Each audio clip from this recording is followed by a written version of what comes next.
Wavect, the web-free software company that understands what you want. Hi everyone, welcome at Wavect. Today with Vikram Aditya, who is the co-founder and CEO of DAOLens and also member of the Design Leadership Forum and GrowthDesigners. And today we're going to talk about a super interesting and exciting topic, and that's why even your company will be a DAO in future. Or maybe not, let's see. And yeah, thank you for being here. It's really a pleasure talking with you. And starting out, I would like to give you the opportunity to tell us what are you up to, what are you currently building, and yeah, what are your passions? Kevin, thank you. Thank you for having me. It is an absolute pleasure.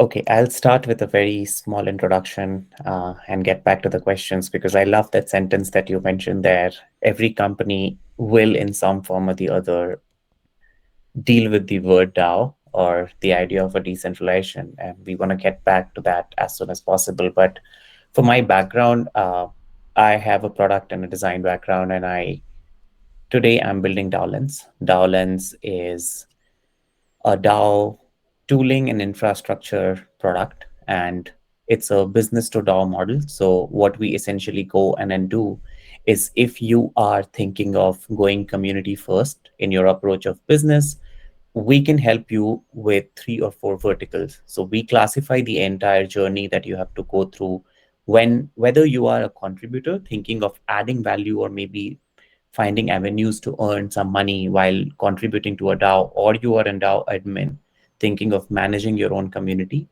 DAOLens provides you softwares that help you do a better onboarding. What that essentially means is, as someone is coming into a community, how do you greet them? What are the informations that you relay to them at what point in time, so that they are not just a lurker, but they become an activated member of your community? The way we would do that is sort of like, we go and then talk to all of the tools that you have working in your own DAO. Consider us sort of like an HR. So the day you go and then join a company in a traditional world setup, this HR comes and tells you where you are supposed to sit, what your workstation is, who your boss is, what are the lunch hours, and so on. But in a decentralized community, it gets very wobbly, and DAOLens comes and tackles that. Now, once you onboard someone, the next pillar which we deal with is contribution and everything around project management. So in any traditional DAOs, and this can change from ecosystem to ecosystem, but in any traditional DAO, you will see there are these discussions that are happening in Discord. Then once there is some signaling or a group of people are aligned, they may float that as a community discussion on a forum like Discourse. Then there may be a couple of Zoom calls here and there with everyone who's aligned. And if there's still a strong signaling, you may float the proposal on some place. For example, in most of the DAOs that are built on Ethereum, you will see Snapshot being used very widely. And then from Snapshot, once the proposal gets approved, everyone has voted, you break it down into tasks and gigs so that someone can go in and complete those projects. Once those tasks and gigs are broken, there is a whole process of submission, review, whose task gets accepted, and then finally payout. Now, in the whole process that I just talked about, we jumped between 7 and 8 different tools. And that is where there is a lot of context slipping. It's really painful, because honestly, no one is working for just one DAO. And if you're not working for just one DAO, are you supposed to be jumping between 7 into 3 number of tools, right? Like, we're dealing with 21 tools at different points in time. And if the answer is no, what is that unified screen or unified flow going to look like for a contributor? And how do you really make it clear for an admin? Admins are often left wondering, oh, hey, who walked into my server? What are these people even doing? Where did they come from? Why are they not really adding value, right? Like, why are they just lurking around, and so on? So we go in and add value on that front. We also have a discovery portal. So if you're like a contributor or a beginner trying to figure out which DAO to get started with, what are the avenues for you to earn, how much could you even earn, or for that matter, what do community members who have been working for a DAO have to say about it, that comes under a discovery portal. And for the admins, we also have an operational wing. What that means is, a whole bunch of admins, they come and say, hey, we want to launch a token, but we don't know how to structure it. We don't know how to define the economics behind it. We don't know whether we should be having 10 sub pods, or do we structure independent treasury and go on a sub DAO format, and so on. So all of this, we have some pool of experts. We also call them delegations, and these delegations will help you in whatever you need help with. So if you need help with your community forum management and engagement, there is someone to help you out. But those are, again, things which we get into once we have started engaging with DAOs on a contribution or onboarding piece. These are the byproducts that come into being. And traditionally, I have been in the crypto space since 2015 because we were talking about our introduction. Previously, I was working at Merkle Science as the AVP of product. And Merkle Science is in crypto forensics and regulatory tech domain. But since 2015, that was where I got introduced to Bitcoin, and there's been no looking back. A whole bunch of mistakes made, a whole bunch of regrets, a whole bunch of things which we wanted to fix, but here we are. And I think like DAOs are going to be super, super, super relevant in the coming future, which is why it would probably be a regret for me if I was not doing what I'm doing today. And that's how I operate regret minimization. So that's a quick context. But yeah, there you go. Love it. Yeah, a lot of questions from my side. But one thing I want just to add here in general, it's always about the things that we didn't do that we regret, right? And not the things that we did do. So I love the mindset. What we heard a lot now is the term DAO, right? Some of the viewers might not exactly know what that is. Could you give some introductory, some initial explanation what that actually is? Yeah, absolutely. So if you go by definition, the DAO, the word DAO, it stands for Decentralized Autonomous Organization. But it's simply put a group of people coming together that believe in certain ideas, ideologies, and they come together to make stuff happen. Now, you'd come and question, hey, how is this different from a community? You're right. It's not really different from a community, except that some few things change. In a community, you may have someone who's being still identified as a boss or a leader. In a DAO, there is no hierarchy. Everyone is pretty much at the equal rank. Come to think of it, you, let's say, we are sitting in this like meeting, and let's say there were 5 people, and someone just said, hey, we should all like meet in person. And for meeting in person, all of us would have to come to this hotel and like grab a room and whatever, because we are all distributed as a team in a city. Now that person will have to make a case as to why that meeting will really help us, right? Like, so if there are 5 people in a group, you are one of them, Kevin, I'm one of them, and there are 3 other people. If someone goes and convinces the majority of the folks that meeting is going to really be beneficial for us, all of us would go on and vote that, yes, I agree or not agree. And if 51% of the people agree, for an example, you can go in and say that the majority of the community agrees, so we are going to do it. Essentially, the power or the decision making comes in the hands of the people. And you will get, the way it's structured is, most of these DAOs or most of these groups of people, they own something which is also known as treasury. And it need not really be dollars, it need not really be crypto, it need not really be Bitcoin, it could be anything, it could be real estate also. But the idea is, a group of people come together, there is a way for you to float a proposal, there's a voting that happens on it, everyone is equal, and depending on the vote, you can get a part of that treasury to like do whatever you said you would do. Now, whatever you said you would do, there can be check-ins, of course, because you can go in and make fake promises and not really ever deliver on them. So the community will come up and set milestones for check-in, saying, okay, once you have done 10%, the next 10% of the funds will also be allocated. But for everything on the work that you submit, if that work is up to the mark or not, it's going to be decided by the community. And one more thing which is very interesting to understand is the idea of smart contracts. So if you've not heard it ever before, it's simply put a line of code or a couple of lines of code or more, where if a condition is met, a certain thing is going to happen. So imagine in the current world, someone comes and says, hey, you know what, Kevin, if you perform, if you go on and bring in 100K ARR, I'm going to promote you to a senior director. Awesome. Now you bring in 100K ARR, but at that point in time, you'll probably find yourself in a situation, you know what, Kevin, the market has really been very wobbly. We're not really promoting people at this point in time. Designation is not really a concern, but if I make it make you a senior director, we'll have to appraise your salaries. Could we really do it after 3 months? Right? That keeps happening because there are human beings involved in decision making. Now, smart contracts, what they go in and do is that the day you bring in 100K ARR, that is a condition set in the computer, in the code. The outcome is defined from beforehand and no one can change the outcome until and unless 51% of the community agrees that yes, that is not the right outcome and that we need to change or tweak the smart contract. So in that case, what's going to happen is the day you bring in 100K ARR, the computer is going to identify as the condition being met, and automatically you are going to get promoted, your salary is going to increase, whatever was promised to you will get delivered. So the human factors go out of it. A group of people, a shared bank account or a shared treasury, a way for everyone to float a proposal and to vote, and a smart contract in place.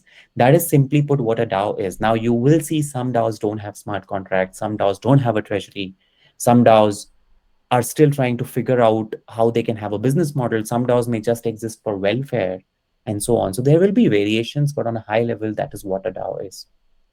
Awesome. That's incredible explanation. Thank you for that. I would be curious now because you said people vote, right? Usually there are different ways on how to prioritize or weight these votes, right? By tokens, how many tokens you have, by NFT, by trades, whatsoever. Could you maybe elaborate a little bit on that, and maybe even that's out of curiosity from my point of view, what do you think about the tendency to centralization of many DAOs?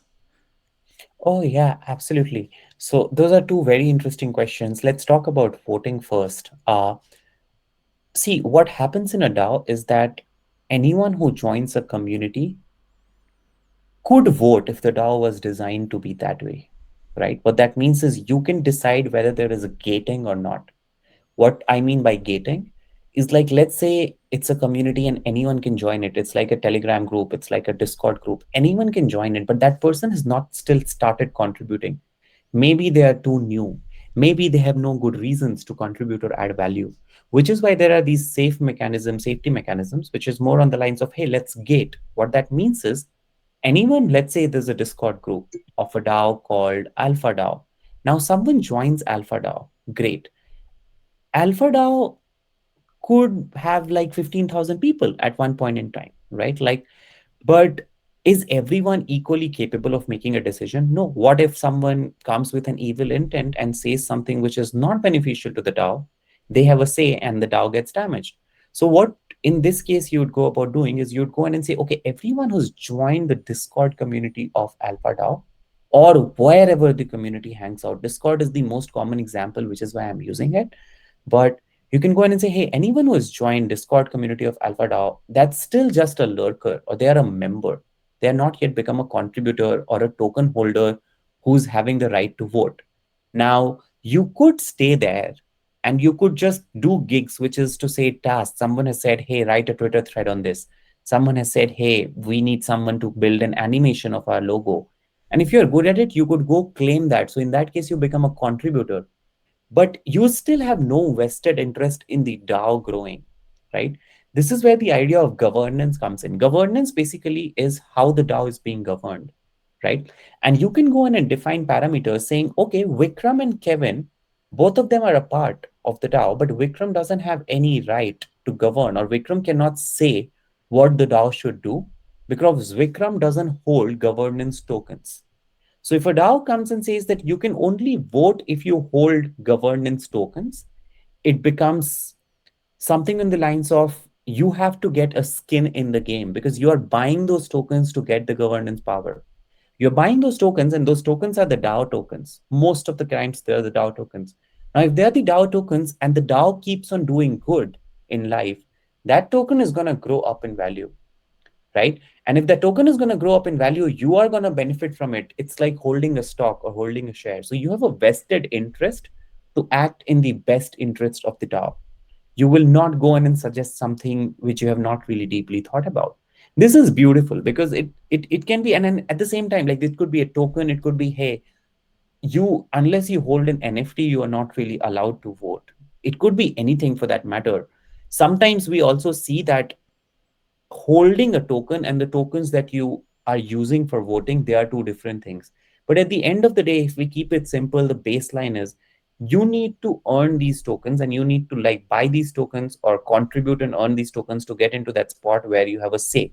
Basically, you have to prove your value by either directly adding to the treasury, or you have to like continuously contribute, and then maybe the DAO decides that, oh, Vikram has been a valuable contributor, let's award him with like 100,000 tokens, 10,000 tokens, 5 tokens, whatever, right? Like now, once I have these tokens, I am eligible to vote. And the way it works is, again, like the baseline is that not every DAO is gated. So you will run into some DAOs where anyone and everyone is allowed to vote. And those are usually the DAOs where there is no treasury or no money involved, because you don't want every random person to contribute on how the money is being spent. You need people who understand and have the depth and have the expertise to comment on it.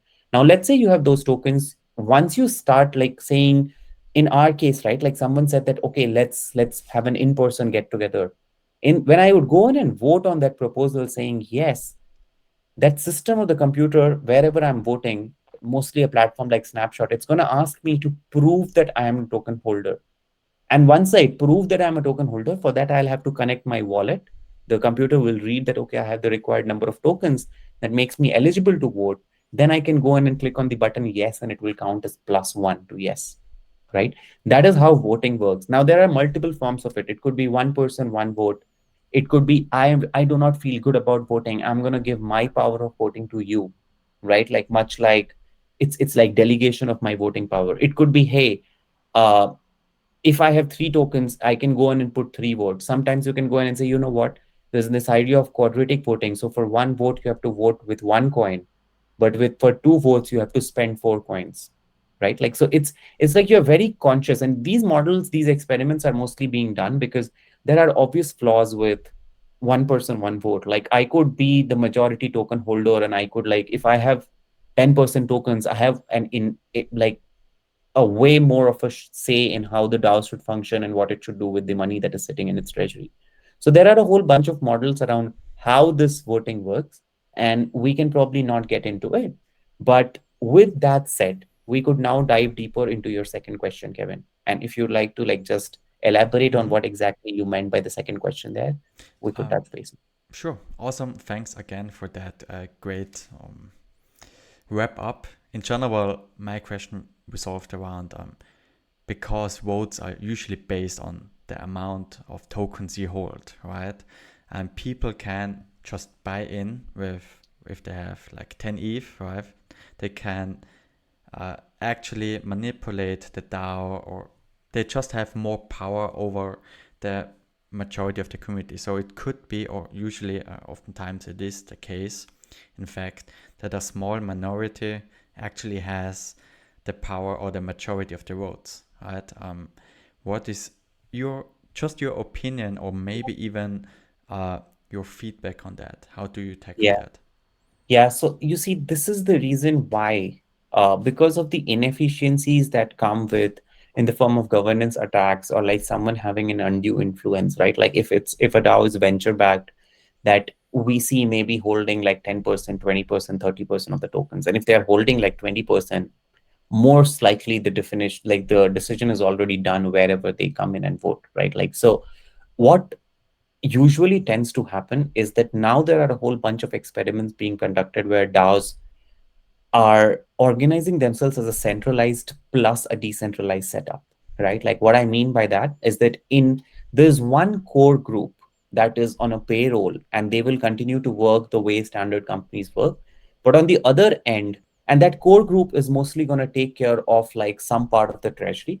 But there is this other part of the treasury that is made available to the community, where the community can come and make a decision. The reason this is being done, and one of the good examples is, for example, Index Co-op, right? Like Index Co-op was one of the most well-established DAOs, and they had to like go a little centralized. So the community, the initiatives that they were doing on that front had to be like trimmed down a lot. And I was just speaking to a couple of members last week, and the simple output was like, it just makes them way more effective. because decisions tend to get slower when more and more number of people are involved. Sometimes it may even be wrong. So the idea is that, can you, like, what is the right amount of balance that you need to give to the distribution of tokens, or the influence, or what really is being taken care of by the community? Can you like limit the governance that the community has a say over? And in that case, usually the way it works is that the community will have a say over certain aspects and a certain fraction of how the treasury is being used. But there are still checks and balances in place, and people who have dedicated everything they have in a full-time basis to also do certain of the other bits and pieces that the community is not entitled to do. And you are right, like in most of the cases, there are situations of the voting power getting sort of centralized, or like the votes or the number of tokens that someone holds getting accumulated over time.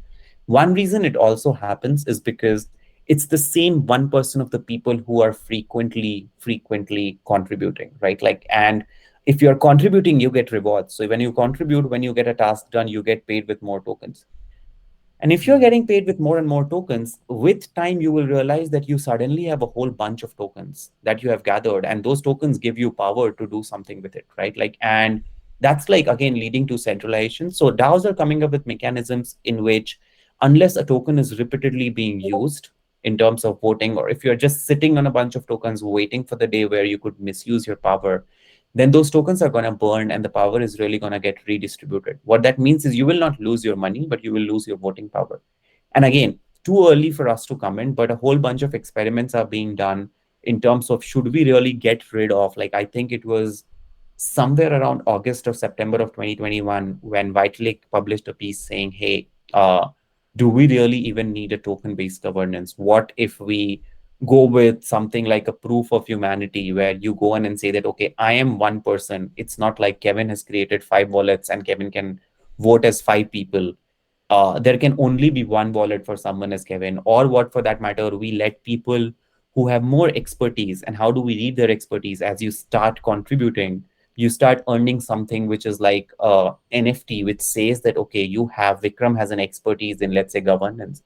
And if Vikram has an expertise in governance that sits on my on-chain profile, then I can use those on-chain profile badges or POAPs or NFTs, however you call it, to prove to the community that I'm the best person to be commenting on certain things. So it's not as much about the votes getting centralized. Like, anyway, I think, in my honest opinion, there's something called a KEV, which is knowledge extractable voting. The idea is, if someone is better fit to like vote on certain aspects, if there was, let's say, something about space science being done, Vikram doesn't really understand rocketry. So if Vikram was to vote on space science, it's most likely going to harm the DAO more than it is going to do good. It would make sense if I gave my power in a delegated fashion to someone who is way more uh, familiar with how rockets work and how the thing could benefit the DAO in general, right? Like, so in that case, I'm going to give my power delegation. So knowledge extractable voting says that you can make that happen, right? And as that happens, the core problem is that you let the right set of people have the power when it comes to votes, and you ensure that that power is not really stuck with them, as it happens in politics, where you choose someone and then they are free to do whatever they can for 5 years because you really can't ever pull back, right? Like, so DAOs allow you to pull back your voting power, which means that person can really like be taken off power the day you decide that they are not really acting in the vested interest or the best interest of the DAO as a collective, or maybe you are just not resonating with them anymore. So the idea is, can you really ensure that there's no concentration of power that's happening? And at the same time, can you ensure that even if there is a power being concentrated consciously, you have a way of like taking it back when you need? Because again, democracies are good, but decisions that are made by entire communities can sometimes be slow and detrimental, right? Like, so we need to find those balances in place.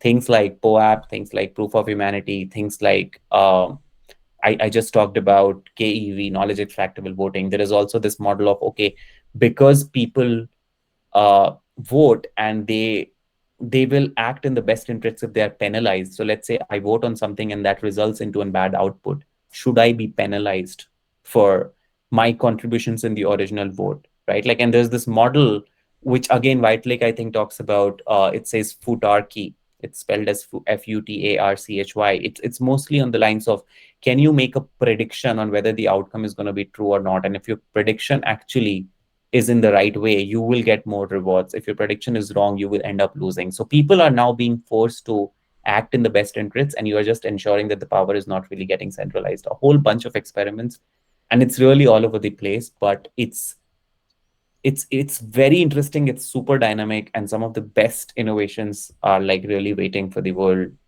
to embrace as we go ahead. Awesome. Sorry.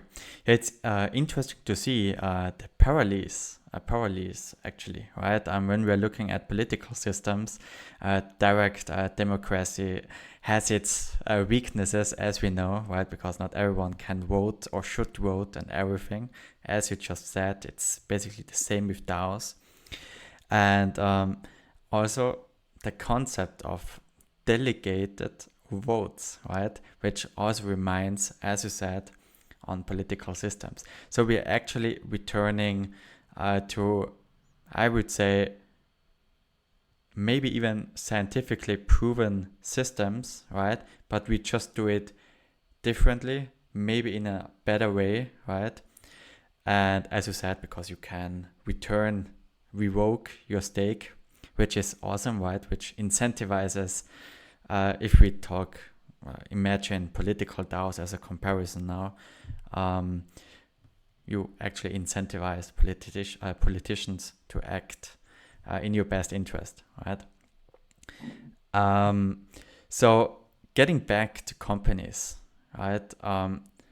If I have a company now, what would you say to me why I should add some democracy to it, right? Usually you want to be, Yeah. And unfortunately, for anyone who has already tasted success in the current structure of companies, they're always going to have a hard time accepting that, okay, the power is going to go out of their hands, right? The reason they're going to have a hard time is because most of these companies that we're talking about, right, like they work in a way where there is a CEO making a decision and everyone sort of agrees to what should happen, right? In a DAO first approach, you are basically okay with someone you have never met in your life making a decision which the rest of the folks believe to be right, and you will have to agree with it, right? Like, so first is, are you even comfortable with the idea of true decentralization, or does that just really sound cool to you and you have not really internalized it? Because we've seen a lot of people say, oh, I didn't know I would have to do this, because that is clearly not in the interest of the company, right? Like the interest of the company. But again, the interest of the company is being decided by the community. So whatever you believe is right or wrong is secondary here if you go a DAO first route. Now, so anyone who's having a centralized company is going to have a tough time accepting decentralization.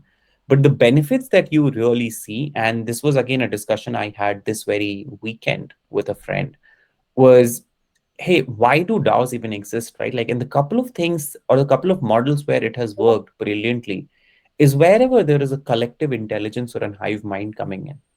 So as a company's founder, I can go in and say, oh, we're doing this experiment in South Korea. Let's send a team out there. And the team goes and spends a month, talks to people. They have their own inferences. They come back with a report and we make a decision on that. But wouldn't it be better if we could really recruit 20 people who have spent the whole of their life in South Korea, who understand granularities way better than what their team might understand even in like 1 year of their tenure doing market research, and then get them to contribute towards decision, right? Like, in what way exactly? Again, mostly through voting and so on.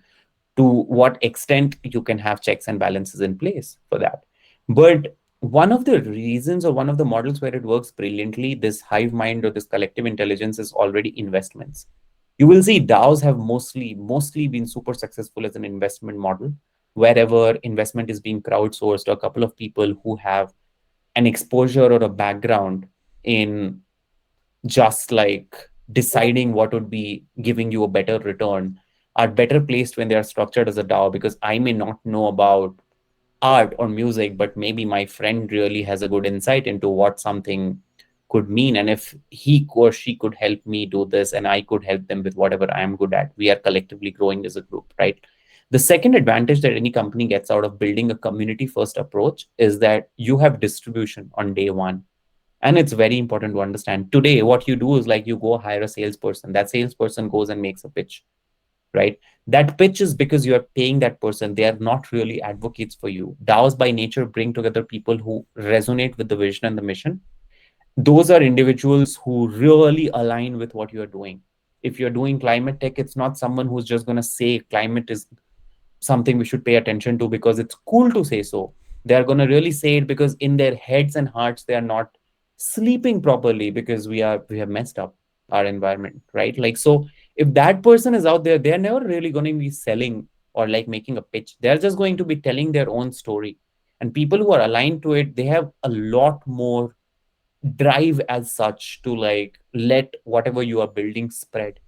And that is the advantage. Like if you launch with a community on day one, there are thousands of like true fans who are out there talking on behalf of you, something which you cannot really achieve even with advertising, an army of salespeople, and so on. The third advantage is mostly in terms of also, in general, people who work with DAOs, they are more happy in terms of like their organization structures because I, as a contributor, could have a whole bunch of options in my hand. Like I could work for someone who's done music, who's doing music. I could work for someone who's doing arts. On the other end, I could work for someone who's doing maths, which is very tough to do in a real world. In a in a in a centralized world, if you go in and ask someone, "Hey, I want to move into that wing which is great at economics," I'm going to be asked to present a resume that proves that I can really do economics. In DAOs, it works differently. DAOs, all they care about is can you get the job done? If you can get the job done, do it. And the community will vote on whether they accept this as a good job or not. If they vote on it, how does it even matter that you have never really touched economics in the past? As long as whatever you did is making sense and the community agrees that it's going to add value and it's nicely done, right? Like you will get paid out. So with that, everything around morale and how people start working together, that also goes up. Now, the reasons companies will tend to like when you move into a community first approach, you will also see most of these centralized companies, they keep talking about, hey, build with your users, right? Like go do user research. I have a design background. There's a whole bunch of discussions around why UX is the best thing that you could have thought of. And what we are talking about here is essentially having users as a part of your community. Like now the line or the boundary between the buyer and the builder has shifted because the buyer could be a part of your DAO and that buyer has as much of a say. So you are building with people who are also users, which is also the reason you will see most centralized companies have anyway in the past decade been saying that we'll go a consumer first way, we'll have a community first route, right? Like it started with, I believe, the telecom giants like AT&T and so, but folks with similar interests have always hung out. Like even before the internet was there, people who had musical interests in the 1970s, they all started gathering. Today, if you go check out why Craigslist became successful, check out why Reddit became successful. It's just because there are these rebellious ideas, but whoever aligns with them, they just vibe with each other, right? Like and that is brilliant because if you can do that for a community, through a community, you are going to get inputs even on a product front, which is very tough for your product team to go about doing a user research experiment over a year and to gather that sort of an insight. So that idea has always been there. Like most of these companies today come and say, oh, we'll let people help each other, right? Like, which is why you will see frequently asked questions. There are these forums, developer forums. That is how it started. And now it is fun to like everything. You're trying to probably go for a trip to, let's say, Costa Rica. You write out a question. Even before the travel agency or the person who's like hosting all of those reviews and so on goes replies, some other traveler goes and replies, right? Like, so everyone is helping each other, and that's like way more reliable. I would never trust the hotel that I was inquiring about to give me the answer. But if Kevin is gonna do that, I'm probably be like, oh, Kevin is just someone like me. I relate to him. Like maybe he's speaking the truth. He has no reasons not to, right? Like so, all of this has become uh like some immediate advantages for the companies. Now there are demerits to it, of course, because you let go of the power. you let go of some part of the revenue. Like DAOs by nature demand that the fund should flow out. So if Vikram worked at company X in the past and Vikram built a product that brought in 1 million in revenue in ARR, all I got was a fixed salary, right? Like DAOs by nature go in and say democratize that reward. So Vikram should sort of be having a royalty in every time the company is going to get that revenue, which means like every time $1 million hits the company's account, maybe Vikram is going to get paid $10,000. Whatever the amount is irrelevant. But the idea is as the company benefits, I also benefit. So these are things which are great from my perspective as a contributor, but from a company's perspective, they may not really be happy because they are now having to give 10,000 extra dollars to someone which they would have kept in their bank in their way, right? Like, so a whole bunch of things. But from a contributor perspective, it's so much better that I may as well go in and make a statement that in 5, 10 years, once things become more mature and they become more beginner friendly, companies will have no choice but to move to a DAO route, because everyone who's contributing today is, once they taste freedom, that, oh, I can work on whatever I want. I could work on whatever, whenever. I could demand whatever pay I want to get. And if I can convince the people that this is a fair pay, they're actually going to pay me. My background, my resume, nothing matters as long as I'm good at what I'm doing, or as long as I can sincerely do the stuff. It's a taste of freedom. Why will you ever let it go? Like, I have never to explain, like if I'm working for a DAO, I don't have to explain why I am on a vacation on a Monday. I am on a vacation on a Monday because maybe I was working until Saturday. Or maybe I just wanted Monday to be off, right? Like I'm just unavailable. So the DAO knows that, okay, Vikram is unavailable. And Vikram is unavailable because Vikram is anyway not even going and claiming. So from a contributor perspective, there are tons of benefits. Some people have been playing around with health benefits. Now imagine I'm working for 4 DAOs. I'm going to get 4 DAOs to give me health benefits. That's like way better than a centralized setup where my health benefits expire the day I leave the company, right? Like DAOs are playing around with the models of perpetual health benefits, and there are some economical flaws in that model.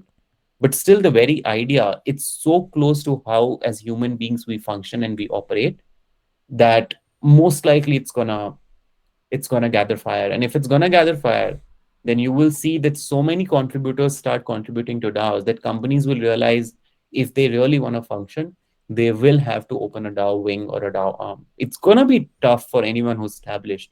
Like, go to Apple and tell them today that, hey, you are making so much of revenue. Let's all decentralize. It's not gonna be a good news for anyone who's in the top leaders at Apple. But No.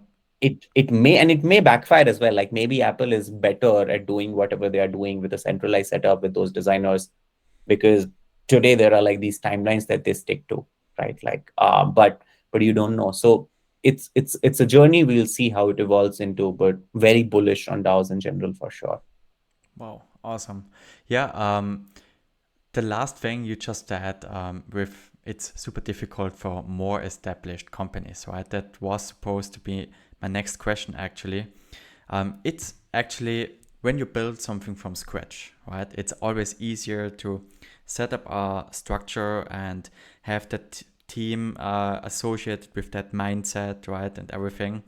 But if you are established, especially as you said, large companies, um, are there any kind of processes or maybe even, I don't know, do you know some change management techniques, like how to build such a structure within an established company to give the power to the people? Yeah, absolutely. And I think there are some experiments being done lately in the form of what companies like Polygon and all have been trying to do. They're just like, see, you can't really decentralize suddenly.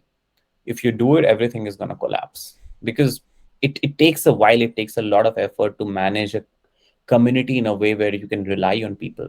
So what I have seen most people come and do, and again, I'm no expert.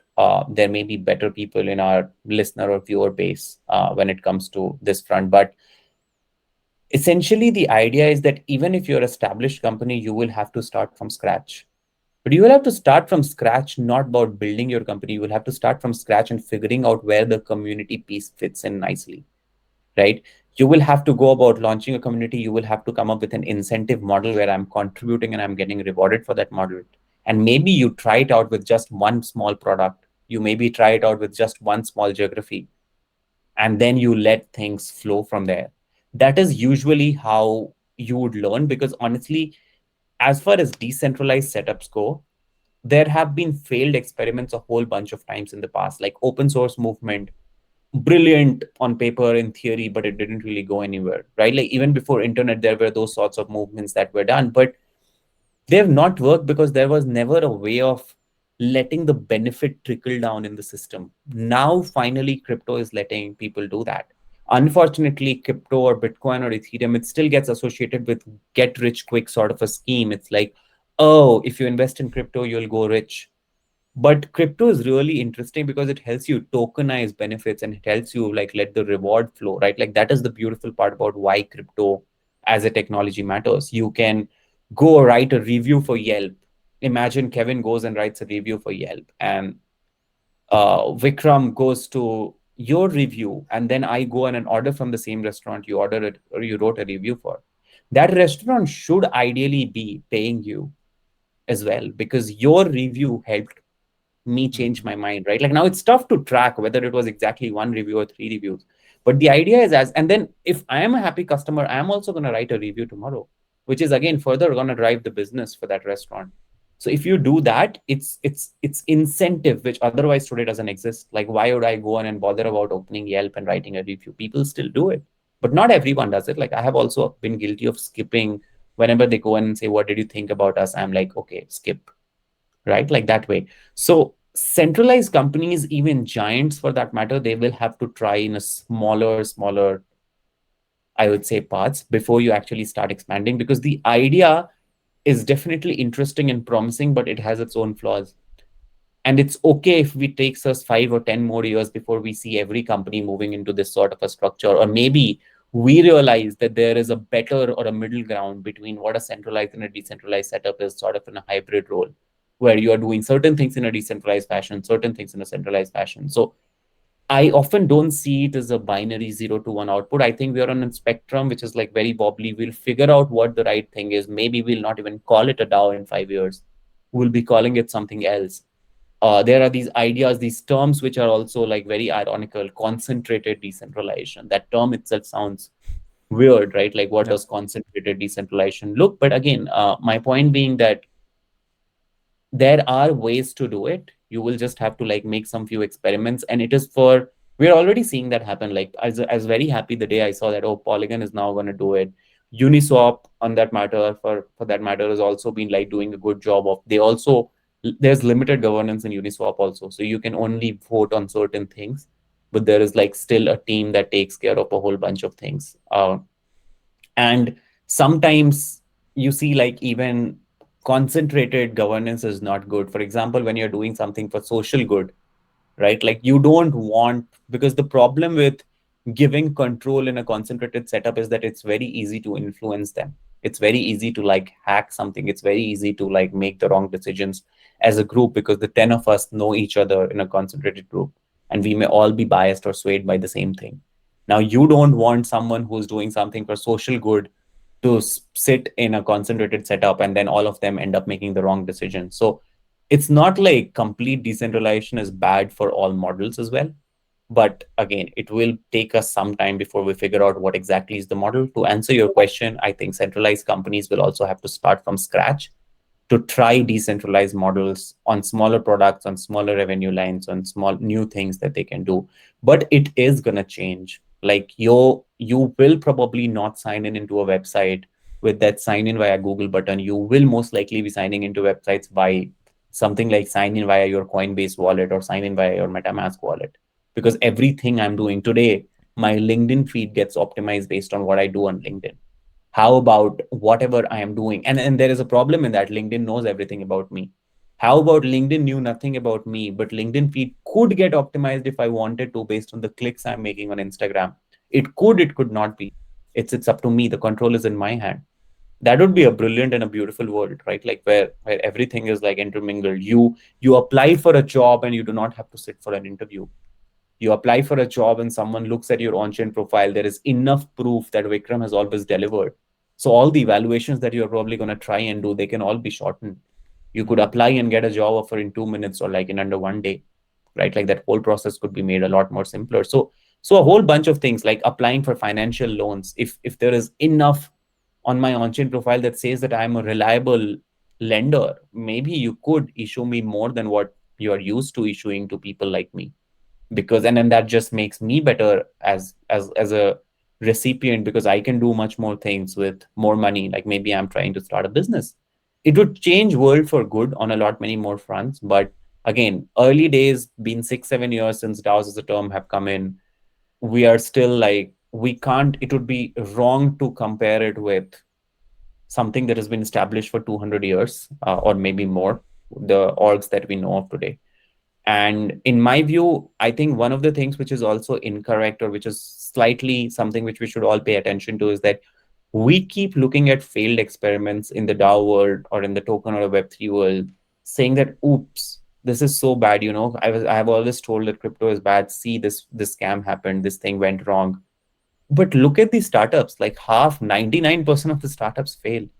So it's okay. Like startups have always failed. 1% of them do good. From that matter, crypto is not behind, right? Like big companies have always gone bankrupt. Like if a couple of crypto protocols that have been in the news lately, they went bankrupt. Sure, it was massive and no one, like, it happened very quickly. But the fact that it has happened, it's okay. It's like early days. You expect some sort of a wobbliness to be there. And that's how I look at the whole space. So Yeah, that's how it gets better, right? When something fails, you can usually improve on that. Hey, awesome, Vikram. I don't want you to spend much more time. I just have a last question to wrap it up a little bit for the audience. Do you maybe have 3 things from all that incredible knowledge, or alpha as we used to say in crypto, right? That you want people to remember? Oh, yeah, absolutely. 3 things that I want people to remember is crypto often gets presented as this very tough new age technology, which not everyone is capable of doing things with. You should probably just start. It's okay. Like maybe devote $100 from your savings and say that, okay, I'm just going to burn this $100, if in the worst case scenario, and figure out what this thing that is Bitcoin is, or what this thing that is Ethereum is. You will have to buy it with the $100, but of course, as you start doing it, it will all start making sense. The second is, whatever happens, you should always be ready to play with crypto and anything that you are doing, knowing that there are like risks involved. What I mean by risks involved is, of course, like if you go and then get, like you put in that $100 and you end up getting 200, you will probably end up thinking, oh, this is so good, let me do more. But always, given that crypto is still establishing itself, there is too much of fluctuation that happens. Even the best of the people, they play cautiously. So as long as you are playing cautiously, and as long as you are like trying things out, like you're not just reading about what Bitcoin is, like try sending $10 of a Bitcoin to someone else. Try like buying something with a $10 Bitcoin or $5 Ethereum, and you will really tend to grasp it. Because again, we are at the forefront. Like right now is maybe 1998 or 1999 as far as the internet development goes, or even early, I don't know. And you're waiting on like massive opportunities. Like there will be $1 trillion companies, 10 of them that will maybe be existing, that are being built right now, that are being conceptualized right now. And there are so many problems. Like just compare it with the Web 2 world and you'll be like, oh, why does this not happen? Right? Like it's simply that. And yeah, I think I just wrapped it up in two, like be cautious with what you are doing and then go and dive in. You can do it. DAOs are a thing. So if, because I have a luxury of adding a third pointer, check DAOLens.com. We are doing a whole bunch of cool stuff and we could help you get started in your Web3 journey, or reach out to me at Viksram. I go by VIKS_RUM. But Kevin, again, I would simply encourage more and more people to stop reading and start doing. Really, like, go buy that next bread with Bitcoin. Try it out. You will maybe fail, but that is where you will understand, oh, you'll probably grasp 2 steps out of the 5 steps that you're supposed to do. And if you're able to grasp the 5 steps, you are too early to the curve. Like anyone who's able to do these things today, they are going to be like the top 0.5% or top 1% of the people as far as the tech 5 years later goes, because you are again early to the market. Awesome. Yeah, as Nike uses to say, right? Just do it. Just do it. Hey, thanks for your time. Really, it was a pleasure. And yeah, I hope everyone got a lot of value out of it. And with that, I would say I would end that amazing episode. And yeah. Thanks, Kevin. It was an soon. absolute pleasure chatting with you. Thanks for having me. Likewise. Wavect, the web-free software company that understands what you want.